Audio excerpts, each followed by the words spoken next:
High viewers. పూణేలో స్వర్గేట్ అని చెప్పేసి బస్ స్టాండ్ దగ్గర ఒక నిలిపోయినటువంటి బస్సులో ఎర్లీ మార్నింగ్ ఒక రేప్ చేసేదని మాట్లాడుకున్నాం కదా. దత్తాత్రేయ రామదాస్ గడే నిన్న ఇందులో వాడికి బెయిల్ ఇవ్వాలని చెప్పేసి వాడి తరఫున ఒక లాయర్ వచ్చాడు.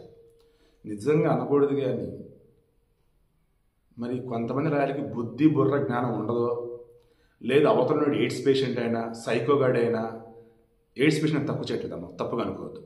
అంటే విపరీతమైనటువంటి వ్యభిచారానికి అలవాటు పడి, లైంగిక అలవాటు పడి ఆ రకంగా ఎయిడ్స్ చూడండి అంటున్నా.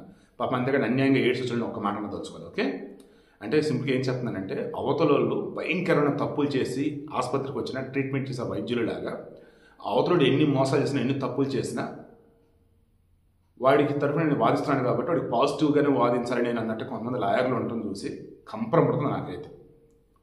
వీడంట అందగాడట, మన్మధుడట, వీడట ఆ 26 సంవత్సరాల పాపం హెల్త్ డిపార్ట్మెంట్లో పనిచేసే అమ్మాయిని దీదీ అక్క అని పిలిచి, మీరు వెళ్ళాల్సిన సతారా జిల్లా ఫాల్ఘాట ఏరియా కదా, ఈ ప్లాట్ఫామ్ కదా అక్క అక్కడని చెప్పేసి అంటే,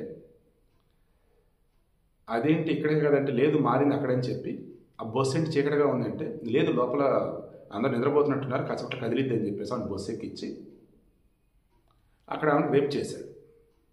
రైట్, మొత్తానికి ఆమె వచ్చేసి ఇమీడియట్గా రేప్ చేశాడు, బస్సు కిటికీలు దూకి వెళ్ళిపోయాడు. ఆమె వచ్చేసి వాళ్ళ ఫ్రెండ్కి ఫోన్ చేసింది, నీరుబెనుంటు పోలీసుని కంప్లైంట్ చేస్తే వాళ్ళు వచ్చారు, చూశారు, కేసు ఫైల్ చేశారు, ఆగం మేఘల మీద జల్లెడ పెట్టారు. మొత్తానికి 2 రోజులు 3 రోజులు అటు పట్టుకున్నారు, దొరికాడు చెరుకు తోటలో.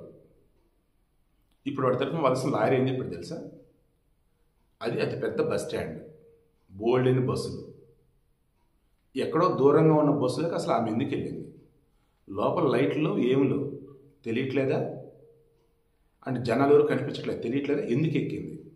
తర్వాత లోపల అత్యాచారం జరుగుతుంది అన్నాడు కదా, మా వాడు నిజంగా అత్యాచారం చేస్తున్నట్టు పెద్దగా అరవాలి కదా, ఎవరు వచ్చి కాపాడేవారు కదా.